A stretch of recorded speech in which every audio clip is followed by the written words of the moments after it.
मराठी भाषेला दर्जा मिळालेला आहे. असे की काल संध्याकाळचा वृत्तांत रेडिओ आणि टी व्हीवरचा बघितला, त्यांनी प्रत्येक मराठी माणसाला मनापासून समाधान व्हावं असं ते कालचं वृत्त होतं.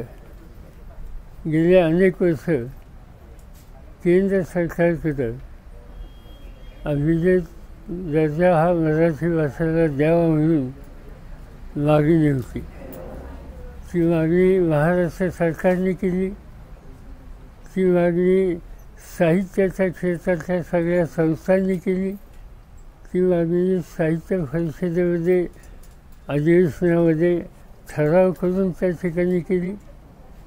आणि माझ्यासारखे अनेक सहकारी की ज्यांना या सगळ्या प्रश्नामध्ये आस्था आहे, तर आम्ही लोकांनीसुद्धा व्यक्तिगत पत्र केंद्र सरकारला लिहिली आणि या संबंधीचा आग्रह केला. आज वृत्त जे वाचायला मिळालं, केंद्र सरकारने 5 भाषेंना अभिजात दर्जा देण्याच्या संबंधीचा निर्णय घेतला. त्याच्यात आसामी असेल, त्याच्यात फाली असेल, त्याच्यात मराठी असेल आणि आणखीन 2 भाषा असतील. या निर्णयाचा उपयोग भाषांचं महत्त्व वाढण्याच्यासाठी अतिशय होणार आहे. उदाहरणार्थ मराठी भाषा म्हटल्याच्या नंतर यापूर्वी मराठी भाषेत जे जे काही लिखाण झालं आणि फारसं लोकांच्या नजरेसमोर नाही, ते लोकांच्या नजरेसमोर आणण्याच्या संबंधीचा एक मार्ग खुला झाला. याशिवाय नवी पिढी या संदर्भात काही लिहू पाहत असेल तर त्यांना प्रोत्साहन देण्याची संधी मिळाली. आणि प्रतिवर्षी सरकारच्याकडूनसुद्धा या क्षेत्रात काम करणाऱ्यांना अर्थसहाय्य देण्याच्या संबंधीची तरतूद ही त्याच्यामध्ये आहे. त्याचाही त्याचा लाभ होईल. आणि म्हणून हा जो काही निर्णय झाला, याला उशीर झाला, पण जरी उशीर झाला तर तो झाला याचा आनंद केंद्र सरकारचं या बाबतीत मी अभिनंदन करतो. पण राजकारणातली जी मराठी भाषा सध्या वापरली जाते त्याबाबत तुम्ही काय म्हणाल? असं आहे की प्रत्येकाचा आमची स्वतःचा जो दर्जा आहे त्याच्याशी सुसंगत आम्ही बोलतो. असं आम्हाला जर सभ्य आणि सुसंस्कृत भाषाचे संस्कार नसतील तर त्याला काय करायचं? मराठी भाषेला अभिजात भाषा दर्जा दिला जात असताना मराठी शाळांची संख्या मात्र कमी होते. नाही, ही तक्रार दिसते अनेक ठिकाणी. 2 प्रकारची तक्रार आहे. मराठी शाळांची संख्या कमी होते आणि शाळेत मराठीच्यासाठी जाणाऱ्या मुलांची संख्या ही सुद्धा कमी होते. असं चित्र दिसतं की ते जीवन मराठी फक्त सीमित नाही, प्राथमिक आणि माध्यमिक शाळांच्याबद्दलची ही स्थिती आहे. त्याच्यात अन्य भाषिकसुद्धा आहेत. आता मी एक उदाहरण सांगतो. मी स्वतः रयत शिक्षण संस्थेचा अध्यक्ष आहे. ही महाराष्ट्रातली एक मोठी संस्था आहे. आता आमच्या पुढे जे प्रश्न आहेत त्याच्यामध्ये दिवसेंदिवस मुलांची संख्या कमी होते संस्थेच्या शाळांच्यामध्ये. याची चिंता आम्हाला लोकांना आहे. आणि हे असंच चालू झाले तर काही शाळा बंद होतील. आणि नुसत्या शाळा बंद होणार नाही, त्याच्यामध्ये असलेल्या शिक्षकांच्या नोकऱ्यासुद्धा काही परिणाम होण्याची शक्यता आहे. आणि म्हणून या प्रश्नाच्यासाठी स्वतंत्र बसावं लागेल. राज्य सरकारला याच्यात लक्ष द्यावंच लागेल. मुलांची संख्या कमी होणं हे महाराष्ट्राच्या दृष्टीनं, शिक्षणाच्या दृष्टीनं आणि मराठी भाषेच्या दृष्टीनं अतिशय चिंताजनक आहे. आणि त्याच्यातनं काहीतरी मार्ग काढावाच लागेल. लहान मुलांच्यावरील अत्याचाराच्या घटना, खास करून मुलींच्यावरील घटना थांबत नाही. पुण्यात पुन्हा त्या घटनेची पुनरावृत्ती झाली. तर काय नेमकं धोरण आखलं जावं? असं आहे की सरकारने एक योजना काढली, लाडकी लेक. लाडकी लेक योजना त्याच्यातून मुलींना अर्थसहाय्य या गोष्टीचं स्वागत करायला हवे. पण निवड तेवढ्या भागत नाही. त्याच्यात दोन गोष्टी आहेत. एका बाजूने लाडकी लेकच्या संबंधीची सहाय्य करण्याची भूमिका आहे आणि दुसऱ्या बाजूने मुलींच्यावरचे अत्याचार, मुलींना नोकरीच्या संबंधीची संधी न ठेवणं, या गोष्टीसुद्धा दिवसेंदिवस वाढत आहेत. अलीकडच्या काळामध्ये महाराष्ट्रामध्ये तुम्ही सगळ्यांनी एका गोष्टीला अतिशय महत्त्व दिलं आणि ते योग्य होतं, की म्हणजे बदलापूर. बदलापूरचा जो काही प्रकार झाला त्याच्यामुळे सगळ्या महाराष्ट्रामध्ये एक प्रकारची अस्वस्थता होती. एका बाजूने लाडकी लेक म्हणून तिला काही अर्थसहाय्य करायचं आणि दुसऱ्या बाजूने तिच्या संरक्षणासाठी दुर्लक्ष करायचं, याच्याबद्दल अत्यंत नाराजी आणि अस्वस्थता ही सगळ्यांच्यामध्ये आहे. लाडकी लेक याच्यामध्ये आणखी एक गोष्ट मला बघायला मिळते की हा कार्यक्रम हातामध्ये घेतला असं म्हणतात की इतक्या 1000 कोटी आम्ही तरतूद करणार आहे. चांगली गोष्ट आहे, करा. पण याच्यामुळे राज्य सरकारच्या हातात घेतलेल्या ज्या योजना आहेत आणि ज्याच्यावरची तरतूद आहे त्या योजना आता थंडावलेल्या आहेत. आणि एकच उदाहरण तुम्हाला स्थानिक द्यायचं झालं तर सांगलीला कॅन्सर हॉस्पिटल आहे. त्या कॅन्सर हॉस्पिटलमध्ये गेले काही वर्ष शासकीय देणी म्हणजे कॅन्सरचं ट्रीटमेंट दिली, पेशंटला जी काही ट्रीटमेंट द्यायची ती दिली, वैद्यकीय क्षेत्रातल्या लोकांनी औषधं दिली, त्यांना त्या ठिकाणी राहावं लागलं तर त्या राहण्याची व्यवस्था केली. पण या संबंधीचं जे व्हील आहे ते व्हील हे दिलेलं नाही. आता त्याची माहिती घ्यायचा मी प्रयत्न केला की इथल्या एका कॅन्सर हॉस्पिटलमध्ये जी थकीत रक्कम आहे ती 4,57,00,000 आहे सांगलीच्या. आणि महाराष्ट्रात जे सगळे कॅन्सर हॉस्पिटल आहेत सगळ्या राज्यातली, त्यांची थकीत रक्कम 700 कोटीच्या जवळपास आहे. म्हणजे कॅन्सर हा रोगाचा आणि चिंतेचा एक विषय. पण हॉस्पिटल काही फक्त कॅन्सरची नाही आहेत आणि कॅन्सरची कमी आहेत. इतर हॉस्पिटल सगळ्या राज्यामध्ये जे आहे त्याची काय अवस्था आहे? तिथं औषधाच्यासाठी पेमेंट होत, बाकीच्या सुविधेच्यासाठी पेमेंट. हे एका वैद्यकीय क्षेत्राचं उदाहरण तुम्हाला मी सांगितलं. असे अनेक क्षेत्र आहेत की जिथं सरकारने योजना आखल्या, सरकारने बजेटमध्ये तरतूद केली, पण सरकारने त्या संबंधीचे पैसे उपलब्ध करून दिले नाहीत. आणि खाजगी विचारला अधिकाऱ्यांना तर ते लाडकी योजनेकडं, तिकडं लाडक्या लेकीकडं लक्ष देतात. होते नव्हते ते सगळे पैसे तिकडं आम्हाला डायव्हर्ट करायला सांगितले आणि त्यावेळेला आमचा नाईलाज आहे. असा अधिकारी स्वतःचं नाव जाहीर करू नका असं प्रेमाने सांगत वस्तुस्थिती सांगतात. नितीन गडकरींनी असं एक स्टेटमेंट केलं होतं जाहीर सभेमध्ये की ह्या ज्या फुकटच्या योजना आहेत त्यांची अंमलबजावणी कुठलं सरकार असलं तरी करू नये, त्याचा विपरीत परिणाम हा राज्यांच्या देशाच्या अर्थकारणावर होतो. तर तुमचं काय मत आहे त्याच्या बाबतीत? असं गडकरींचं एक वैशिष्ट्य आहे, त्यांना योग्य वाटलं ते सरकारचे विरोधी असले तरी ते बोलायला कधी थांबत नाही. आज येता येतो विचारा तुम्ही त्यांना. आणि त्याच्यामध्ये अशा ज्या योजना आहेत तर त्या योजनेच्या संबंधी त्यांची मतं फरफर आहेत आणि ते सतत मानतात. आता खरं सांगायचं म्हणजे एकटे गडकरीच असं बोलतात असं नाही. एकदा माझ्या ऐकण्यात आलं होतं की प्रधानमंत्र्यांनी कुठचंही भाषण केलं, आत्ताची गोष्ट नाही, काही दिवस झाल्यावर, की ही रेवली संस्कृती, त्यांनी शब्द वापरला रेवली. हां, ही रेवली बंद करा, रेवलीने प्रश्न सुटणार नाहीत आणि म्हणजे ही रेवली संस्कृती बंद करा असं प्रधानमंत्र्यांनी सांगितलं होतं. गडकरी साहेब अधिक स्वच्छ सांगतात, स्पष्ट सांगतात आणि त्यांना योग्य वाटतं आणि खरंच अनेक गोष्टी योग्य असतात त्यात ते सांगत असतात. त्याचं कारण त्यांना प्रशासनाच्या संबंधीचा वास्तव दृष्टिकोन घेण्याची त्यांची सवय आहे आणि ती माझ्या मते योग्य आहे. या सरकारचं मत आहे की या योजनेमुळे महाराष्ट्रातल्या ज्या महिला आहेत त्या आर्थिकदृष्ट्या सक्षम होतील आणि समृद्ध होतील. कोणी किती जरी टीका केली इव्हन बाजारात मार्केटमध्ये सुद्धा त्याचा परिणाम होईल आणि अर्थव्यवस्थेला उभारी मिळेल असं मुख्यमंत्र्यांचं मत आहे.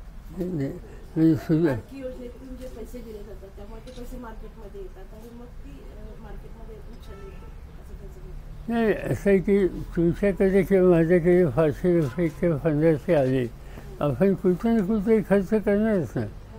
मग तो कशासाठी खर्च करतो, मार्केटमध्ये खर्च करतो, हॉटेलमध्ये खर्च करतो, सिनेमाला खर्च करतो, कुठेही खर्च करतो. तर याचा उपयोग कुठे ना कुठे त्या भगिनीला हे होणार. पण प्रश्न असा आहे तो योजना तुम्ही चालू करा, त्याला आमचा पाठिंबा. पण ज्या यापूर्वी त्याच सरकारने योजना जाहीर केल्या त्यासाठी तरतूद जाहीर केली त्याचं पेमेंटही करा. उद्या शाळेमध्ये शिकणाऱ्या मुलांच्या संबंधीच्या काही सुविधा त्याची तरतूद आहे, पण सुविधा देण्यासाठी लागणारी रक्कम नाही. पक्षांतराबाबत न्यायपटलावर अंतिम टप्प्यात सुनावणी सुरू असताना सरन्यायाधीशांच्या घरी मोदींनी जाणं आणि त्याच्यानंतर तुमच्यासारख्या राजकीय पक्षांनी त्यांच्यावर संशय व्यक्त करणं हे कितपत म्हणजे याच्याकडे कुठल्या दृष्टिकोनातून तुम्ही पाहता? मी या दोन्ही गोष्टीवर भाष्य करू इच्छित नाही की देशाचे सर्वोच्च पदावरचे न्यायाधीश आणि प्रधानमंत्री या सगळ्या ह्या इन्स्टिट्यूशन्स आहेत, त्यांची एक प्रतिष्ठा ही ठेवणं सगळ्यांची जबाबदारी आहे. तसं इन्स्टिट्यूशनची प्रतिष्ठा ठेवणं सगळ्यांची जबाबदारी आहे. त्याच्यापेक्षा जास्त त्याच्यावर भाष्य करू नये. एमआयएम पक्षानं तुमच्या राष्ट्रवादी आणि काँग्रेसला एक प्रस्ताव दिला आहे जो मुस्लिम बहुल 28 जागांच्या यादीवरचा हा प्रस्ताव दिलेला आहे. माझ्या वाचण्यात आलं, मी काही बघितलं नाही, कारण माझ्या पक्षापुरतं हे काम जयंत पाटील बघतात, त्यांच्याकडे काही दिलेले असेल माझ्यापर्यंत आलेले आणि निर्णय घेण्याच्या प्रक्रियेत या आमचे बाकीचे लोक आहेत, मी नाही. एकीकडे सरकार योजनांचा पाऊस पाडत आहे, त्याचबरोबर आर्थिक सुद्धा देत आहे, मग त्याच्यात सरकारच्या तुझीवर फरक पडतो. प्रश्न असा आहे की ते पाऊस पडत आहे हे सगळं ठीक आहे, पण पाऊस पडण्याच्या नंतर पैशाचा ते पैसे आणले पाहिजेत ना कुठेही. नुसते झग येऊन चालणार नाही, पाऊस पडायला पाहिजे. मला एक संलग्न प्रश्न, काल खासदार वर्षातही यांनी घोषणा केली की आमचं सरकार आलं की आम्ही 3000 रुपये बहिणींना देऊ. वर्षा गायकवाड असे कारण त्यांच्याकडे पूर्वी खातं होतं त्यामुळे त्यांनी कदाचित अभ्यास केला असेल, मला स्वतःला माहिती. तुमच्या पक्षामध्ये जास्तीत जास्त आता इन्कमिंग व्हायला लागलंय तुलनेला इतर पक्षांच्या तुलनेला एनसीपी तुमच्या ह्याच्यामध्ये जास्त इन्कमिंग व्हायला लागलंय. याचा काय परिणाम होईल आणि तुम्ही मुख्यमंत्री पदासाठी इच्छुक नाही असंही सांगितलं. तुम्ही नाही आमच्या पक्षात आम्ही याची चर्चा केली. असं आहे की एक म्हण आहे, म्हणजे मी काही जाती असं बोलतो असं समजू नका. बाजारात तुझी माहिती आहे का म्हण?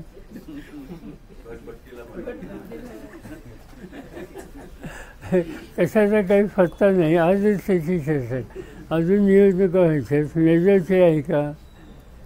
सरकार बनवायचं म्हणजे तर बहुमत पाहिजे. बहुमत असलं तर नेता निवडते, नेता निवडला तर मुख्यमंत्री होत. आणि कशाचं काही नाही, उगीच आपलं काहीचे काय जयंत पाटील कधी याच्यावर बोलतात का? त्यांना माहिती आहे वस्तुस्थिती काय. सध्या राज्याची जे काय वातावरण चालू आहे, सध्या राज्याची परिस्थिती काय वाटते आपल्या? एकीकडे महागाईचा विषय कोणच घेत नाही, फक्त पक्षांतर चालू आहे, राजकीय विषय. सारी सर्व महाराष्ट्राच्या विकासाचे प्रश्न, महागाईचे प्रश्न, बेरोजगारीचे प्रश्न, ज्याच्यामुळे सर्वसामान्य लोक अस्वस्थ आहेत, त्याकडे अजिबात शासनाचं कुणाचं लक्ष नाही. पण ठीक आहे, आता एक महिन्याची निवडणूक यायची, निवडणुकीचा निकाल लागल्याच्या नंतर या सगळ्या गोष्टींच्याकडे दुर्लक्ष केल्याचे परिणाम निवडणुकीमध्ये दिसले तर मला आश्चर्य वाटत नाही. साहेब, गडकरी साहेबांनी एक विधान केलं की विरोधी गटातील लोकांनी पंतप्रधान पदासाठी मला बोललेले होते, तर निकाल लागल्यानंतर असे काय हालचाली झाल्या का की गडकरी पंतप्रधान पदासाठी किंवा इथून असं आम्ही काही कोणी बोललो नव्हतो. आमच्याकडे आमच्या खासदारच नाही, तर आम्ही कशाला सांगू की त्यांना. त्यामुळे कुणी सांगितलं हे त्यांनाच विचार, आम्ही सांगितलेलं नाही. हर्षवर्धन पाटलांनी भाजपला रामराम ठोकलाय आता. ठोकलाय का? हो, ठोकलाय. आणि राष्ट्रवादी कधी? तुम्हाला मला हे म्हणजे राजीनामा ठोकला.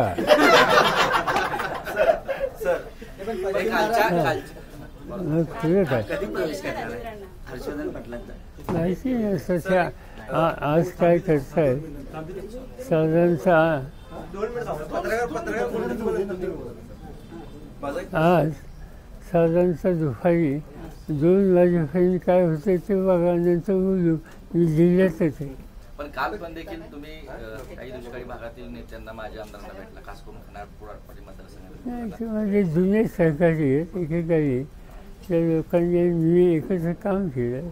हनुमंतराव होते त्यांचे वडील, ते स्वतः, त्याच्यानंतर दुसरे जे देशमुख त्यांचे वडील माझ्यावर होते, हेही होते. जुन्या सहकारी बऱ्याच वर्षात घेत नाही. मी चालू म्हणून प्रेमाने भेटायला येईल. आपल्या बैठकीतून बाहेर पडल्यानंतर थेट त्यांनी भाजप सोडलं, मी राष्ट्रवादी पवारसाहेबांच्या गेलो असं सांगितलं. सांगितलं का? हो, त्यांनी सांगितलं की भाजप बैठकीत काय झालं सांगितलं, घेतलं ना. दाखवा साहेबांना काय शब्द भाजपने आम्हाला शिवसेनेला विकला हा सुद्धा शब्द त्याने प्रेस घेतली बाहेर. हो, जाता राजेंद्र नमस्ते, राजेंद्र देशमुख पवार साहेबांना भेटायसाठी आलो. मी आता राष्ट्रवादीत आहे, भाजप बीजेपी मध्ये होतो. आहेच मागणी केली, साहेबांच्या तब्येतीची चौकशी केली. जयंत पाटील साहेब नसल्यामुळं परत आपण ह्याच्यावरती चर्चा करूया म्हणून त्यांनी सांगितलं आणि मी इच्छुक आहे ह्या खानापूर मतदारसंघामध्ये. तुमचा प्रश्न एवढाच आहे की इतक्या सहजपणे लोक भाजप सोडतात की तुमची बैठक होते आणि लोक सांगतात की भाजप सोडतात, की काय बैठकीत झालं? हे सगळे जुने सहकारी भलतीकडे गेले होते. त्यांच्या लक्षात आले की हा रस्ता काही खरा नाही, योग्य रस्ता आपला जो आहे त्या रस्त्यावर गेलं पाहिजे म्हणून येतात. स्वागत आहे. अनेक वर्ष एकत्र काम केलं, पुन्हा काम करायची इच्छा आहे. आमचं म्हणणं आहे की एकत्र येऊ आणि लोकांचं काम करू, महाराष्ट्राला मोठं करू आणि त्यासाठी आपल्या सगळ्यांची शक्ती कामाला लावायची. राष्ट्रवादी जागा जिल्ह्यातल्या विधानसभा वाढवून गेली. बघूया आता काय असेल. तुम्ही त्या चर्चेत नसतो. आमच्या वतीने जयंतराव पाटील आहेत, तर ते बोलतील की. लोकसभेमध्ये जो काही विसंवाद झाला होता महाविकास आघाडीच्या नेत्यामध्ये, तो अजूनही काही दिसून येतो. तर त्याचा परिणाम विसंवाद महाराष्ट्रात कुठं झाला नव्हता, एका गावात झाला होता. ते सांगलीबद्दल असं बघा, सांगलीकरांनी सांगावं. बाकी संबंध एकाही तालुक्यात एकाही जिल्ह्यात झालं नाही. इथं त्या जागेसंदर्भात एकत्रित अशी तिन्ही पक्षाची चर्चा होऊन उमेदवार ठरला नव्हता का त्यावेळी? ते मला माहिती नाही. माझ्या माहितीप्रमाणे चर्चा झाली नसावी असं मला वाटतं. पण आता आत्ता ज्या निवडणुका आहेत त्याच्यासाठी चर्चा चालू आहे सगळ्या जागांच्या संबंधित. त्याच्यामध्ये आमच्याकडून जयंतराव आहेत आणि आणखीन काही सहकारी, काँग्रेसकडून नाना पटोले आणि त्यांचे सहकारी, आणि तुमचे राऊत संजय आणि त्यांचे सहकारी हे एकत्र बसतात. त्यांच्या 1-3-4 बैठका झाल्या. असं ऐकतोय मी की काही गोष्टी त्यांचं अंडरस्टँडिंग झालं आणि अजून काही गोष्टी बसायचे आणि त्यासाठी ते 7, 8, 9 ह्या 3 तारखेमध्ये एकत्रित बसणार आहोत. माझा फक्त त्या सगळ्यांना आग्रह आहे की लवकर बसून लवकर प्रश्न संपवा आणि लवकर लोकांच्याच आपण जाऊया. दिवस थोडे राहिलेत. लोकांना महाराष्ट्रात बदल पाहिजे. लोकमत आपल्याला अनुकूल आहे आणि त्या अनुकूल लोकमताचा आदर हा आपण लवकर केला पाहिजे असा माझा आग्रह आमच्या सहकार्याने आहे. दुसरी जी राष्ट्रवादी निर्माण झाले त्या राष्ट्रवादीचे सांगली जिल्हाध्यक्ष तुम्हाला भेटून गेले. गुलाबी रंगावर त्यांना राहू वाटत नाही अशी महाराष्ट्रभर परिस्थिती आहे असं दिसते. अनेक ठिकाणी लोक भेटतात, खाजगी काहीतरी वेगळं सांगतात. जे खाजगी बोलतात ते तुम्हाला सांगायचं नसतं. अजितदादांनी सत्ताधाऱ्यांच्याकडून चुकीची विधानं केली जातात. राणे कुटुंबी असतील किंवा काल संभाजी भिडे यांनी वक्तव्य केलेलं आहे. पण नेमकं काय मुद्दाहून करतात असं की ज्यांची नावं तुम्ही घेता यांचे हे काय अर्थच आहे का? अनेक वेळेला तुम्ही बघितले, तुम्ही ऐकले, काही गोष्टी तुम्हाला छापता येणं शक्य आहे तिथपर्यंत तुम्ही छापले. कारण जे एक चौकट असते सभ्यतेची ती आम्ही सगळ्यांनी पाळली पाहिजे. असं काही लोकांना त्या रस्त्याने जायचंच नाही. मराठा आरक्षणाला नाही असं की आरक्षण मिळावं अशा प्रकारची भावना लोकांच्यात आहे. त्याच्यात काही चुकीचं नाही. पण हे करत असताना इतरांना जे मिळतं त्याचंही रक्षण करणं, त्याला धक्का न बसणं याबद्दल सुद्धा लोकांच्या चर्चा आहे. तर बघूया काय होते. सांगलीमध्ये प्रकाश आंबेडकरांनी असा आरोप केला की तुम्ही मराठा आरक्षणाचं समर्थन केलंय त्यामुळे तुम्ही फक्त आता मराठ्यांचे नेते राहिलाय, ओबीसींचा तुम्हाला पाठिंबा राहिलेला नाही असं तुम्ही सांगितले. आता कालच्या निवडणुकीमध्ये पाठिंबा कोणाला लोकांनी दिला हे बघितलं. एक तरी जागा राज्यात समन ज्यांना एक सुद्धा जागा मिळत नाही त्यांनी इतरांच्या समोर भाष्य करणं, मीडियामध्ये नाव छापून येतं त्यासाठी ठीक आहे. साहेब, अजितदादांनी संकेत दिलेले आहेत की मी बारामतीमध्ये निवडून उभारणार नाही. मी जो उमेदवार देईल त्याला तुम्ही त्याचं काम करा. आमच्या घरातले सदस्य फिरणार नाहीत या निवडणुकीत जास्त असं काही सांगितलं का? हो काल पुन्हा सांगा काय? मी खरंच ऐकलं. अजितदादांकडून बारामती विधानसभा न लढवण्याचे संकेत. मी जो उमेदवार देईल त्याचं काम करा. विधानसभेला आमच्या कुटुंबातील जास्त सदस्य फिरताना दिसणार नाहीत असं काल स्टेटमेंट आहे. असं माझ्या माहितीचं नाही. त्यांनी असंही स्टेटमेंट केलं होतं की आम्ही जी चूक केली लोकसभेला, घरातून बाहेर पडलो आणि माझ्याच कुटुंबाच्या विरोधात मी लढलो, ही गोष्ट चुकीची होती आणि ती कुणी त्याची पुनरावृत्ती करू नये. त्यांनी ना अजित पवार यांनी त्यांनी पुनरावृत्ती करू नये असं त्यांचं मत आहे. ते अजून पुनरावृत्ती करणार आहेत काय? त्यांची तिथे गेल्या मग कोंडी झाली असं वाटतं का? मला माहीत नाही. मराठा आरक्षणाला तुम्ही पाठिंबा दिला, पण तुम्हाला असं वाटतं का की बाकीच्यांचं पण आरक्षणाचा विषय सोडून मराठा आरक्षणाचा पण प्रश्न सोडवता येऊ शकतो? येऊ शकते की असं आहे की आता 50% वर जाता येत नाही.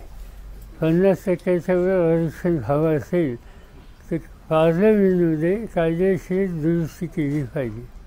काय हरकत आहे दुरुस्ती करायला? आत्ता 50% आरक्षण आहे, जाऊया 75% एक काळ असा होता की तामिळनाडू राज्यामध्ये आरक्षण हे जवळपास 78% होतं. तामिळनाडूमध्ये एकेकाळी 78 होऊ शकतं, तर महाराष्ट्रामध्ये 75 का होऊ शकत? म्हणजे 50 आता आहे, 75 व्हायचं म्हणजे 25 वाढवावं लागेल. 25 वाढवलं तर ज्यांना मिळालं नाही त्यांचा विचार करता येईल, जिथं कमी आहे त्यांचा विचार करता येईल. याच्यात कुठलाही वाद राहणार नाही. आणि माझं स्वच्छ मत आहे की याच्यामध्ये केंद्र सरकारने पुढाकार घ्यावा, पार्लमेंटमध्ये दुरुस्ती आणावी. आम्ही सगळे लोक जे काही आमचे सभासद असतील आम्ही त्यांच्या बाजूने मतदान करून त्यांना साथ देऊ. पण याच्या आडवं कोण पडते आतापर्यंत तुम्ही इतिहास माहिती नाही तसे. बोलावं लागेल. विधानसभा निवडणुकीच्या अनुषंगानं उमेदवारांची यादी तुम्ही जाहीर करणार होता गेल्या मी? आठवड्यामध्ये, येत्या 10 दिवसामध्ये जाहीर करणार होता. त्याच्यात असं आहे की उमेदवाराची निवड, उमेदवाराचं वाटप याच्यात मी कुठेही नाही. त्याच्यासाठी मगाशी मी सांगितलं आमची कमिटी आहे, ते बसून निर्णय घेतले. आता एखाद दुसऱ्या जागेवर काही मतभेद होत नाहीत असं नाही. समजा झाले तर बसून सोडवा अशी आम्ही त्यांना विनंती करू. साहेब मराठा आरक्षणाबद्दल थोडं हिंदीमध्ये सांगा प्लीज. जमल्याचं हां. साहेब एवढी एनर्जी तुमच्यात कुठून येते साहेब? राज काय आहे साहेब? एनर्जी पूर्ण महाराष्ट्राला प्रश्न पडला की साहेबांच्या तेवढी एनर्जी. जसं जसं वय वाटतं तशी एनर्जी वाटते. प्रकाश आंबेडकर ने आप पर टिप्पणी की थी. नाही, त्याचं उत्तर दिलं मी मगाशी. काय नाव आहे? नितीन गडकरी तुमच्यासोबत आज उपस्थित राहणार आहेत. महाराष्ट्रावर शक्तीपीठाचा एक मोठा प्रश्न आहे. शेतकरी मोठ्या प्रमाणात त्याच्या विरोधात आंदोलन करतात. शक्तीपीठ महामार्ग अजूनही रद्द करायला सरकार कोणतं? माझं मत आहे त्या सगळ्या शेतकऱ्यांना तिथल्या लोकप्रतिनिधींना विश्वासात घेतल्याशिवाय अशा प्रकल्पाचा आग्रह धरू नये. नाही तर लोक रस्त्यावर येतात. कशासाठी करता? करूया, आवश्यकता असेल तर करूया. आज अनेक महत्त्वाचे रस्ते महाराष्ट्रात झालेले आहेत आणि होत आहेत. गडकरी त्या खात्याचे मंत्री झाल्याच्या नंतर एकंदर देशातल्या रस्त्यांची स्थिती सुधारते. त्यांचा अतिशय विधायक दृष्टिकोन आहे की या सगळ्या कामाचा निर्णय घेताना कोणत्या पक्षाचा आहे, कुणाला फायदा होतो हे कधी बघत नाही. की देशाला, लोकांना हा अफसोस त्या ठिकाणी घेतात. आणि असं अनेक चांगले रस्ते त्यांनी केले. तर आज तुमच्या जिल्ह्यात मी कधी जर फलटणच्या या भागात जाताना जो रस्ता आहे, पूर्वीचा रस्ता आणि आता रस्ता त्यात फार फरक आहे. आता उत्तम रस्ते दिसायला लागले आणि त्याच्यामध्ये गडकरींचं काम मोठं आहे. त्यामुळे आत्ता जे त्यांचं सगळं चाललं आहे ते असंच गतीने चाललं पाहिजे. आणि ते चालू असताना आणखी नवीन ज्या गोष्टी आपण सांगतो त्या बाबतीत त्यांचं मत काय आहे, त्यांची तरतूद त्याबद्दलची किती आहे, या सगळ्या गोष्टीची माहिती घेऊन नंतर हे करावं. निवडणूक जवळ आली म्हणून लगेच काही जाहीर करायचं मला असं वाटतं ही योग्य नाही. अमित शहानी एक वक्तव्य केलं की बहुमतात सरकार नसलं तरी आम्ही समान नागरी कायदा लागू करणार कसल्याही परिस्थितीत. तर त्याच्या बाबतीतली तुमची भूमिका काय असणार? असं आहे की ते बरंच काही बोलतात. हल्ली त्यांचा मुक्काम महाराष्ट्राची वार असतो. त्यांना महाराष्ट्र आवडतो. मला असं कळलं त्यांचं काहीतरी कोल्हापूरचं नातं वाटतं. तुम्ही ऐकलंय का? असं आहे सासूबाई साहजिकच आहे. तर त्यांचं ते इथं बऱ्याच येतात, भाष्य करतात. देशाचा गृहमंत्री भाषण काय करतो? शरद पवार, उद्धव ठाकरे यांच्यावर लक्ष ठेवा. त्याच्यानंतर जे विरोधी पक्ष आहेत आमच्या सगळ्यांची ते फौदा वाचलं सगळं तुम्ही. फौदा, छोका असं एकंदर कायदा सुव्यवस्था ज्यांच्या हातात ते फार चांगली भाषा वापरत आहेत. चांगलं मार्गदर्शन जनतेला करत आहेत. त्या संबंधीचा निकाल आणखीन 1.5 महिने बघितले. जातीय ध्रुवीकरण कुठं नेऊन ठेवेल महाराष्ट्राला? जातीय आणि धार्मिक ध्रुवीकरण करण्याचा जो भाजपचा प्रयत्न आहे, जे काही घडते ते अत्यंत चुकीचं आहे. आज यासंबंधी निवडणुका होईपर्यंत कोणी बोलणार नाही. पण निवडणुका झाल्याच्या नंतर जे कोणी सत्यशोधक विचाराशी समृद्ध झालेले लोक आहेत, ती समस्येच्या संबंधीची स्पष्टता आहे, अशा सगळ्या लोकांना एकत्र करावं लागेल आणि या प्रवृत्तीच्या विरुद्ध आवाज उठवावा लागेल. हे महाराष्ट्राच्या दृष्टीने हिताचं नाही. काही झालं तर हा महाराष्ट्र आपल्याला एकसंध ठेवायचा. हर्षवर्धन पाटलांचा मुहूर्त ठरलाय का शेवटचा? हर्षवर्धन पाटलांचा मुहूर्त काय नाही काय आज दुपारी काय होतं बघा. साहेब सध्या 2 वाजेपर्यंत तुम्ही माझ्याकडे प्रतिक्रिया विचारायला कदाचित याल. आजच तिसरी आघाडी तयार झाली आहे. संभाजीराजे असतील किंवा राजू शेट्टी असतील, बच्चू कडू, याचा काय परिणाम होईल का? तो जाणीवपूर्वक ती आघाडी होती. नाही केव्हाही हे लोक एकत्र येतात म्हणजे त्यांचा परिणाम होणारच. आणि परत संभाजीराजे वगैरे हे सगळे महान घराण्यातले लोक आहेत, त्यामुळे नक्कीच परिणाम होईल. त्यामुळे आमची झोप गेलेली, आम्ही सगळे भयंकर अस्वस्थ. आता काय आपलं होणार? सध्या अमित शहा आणि मोदींचे महाराष्ट्रात दौरे वाढलेले आहेत. चांगली गोष्ट. मागच्या लोकसभेच्या निवडणुका झाल्या, मला कुणीच ते सांगत होतं, माझ्याकडे काही रेकॉर्ड नाही असता, की महाराष्ट्रात 18 ठिकाणी त्यांच्या सभा झाल्या प्रधानमंत्र्यांच्या, 18 ठिकाणी, आणि 14 ठिकाणी त्यांचा पराभव झाला. त्यामुळे 18 ठिकाणी सभा घेऊन 14 ठिकाणी पराभव होत असेल तर आमची विनंती आहे की विधानसभेत जास्त या, इथं आणखी सभा घ्या. चला कार्यक्रम आहे पुढं.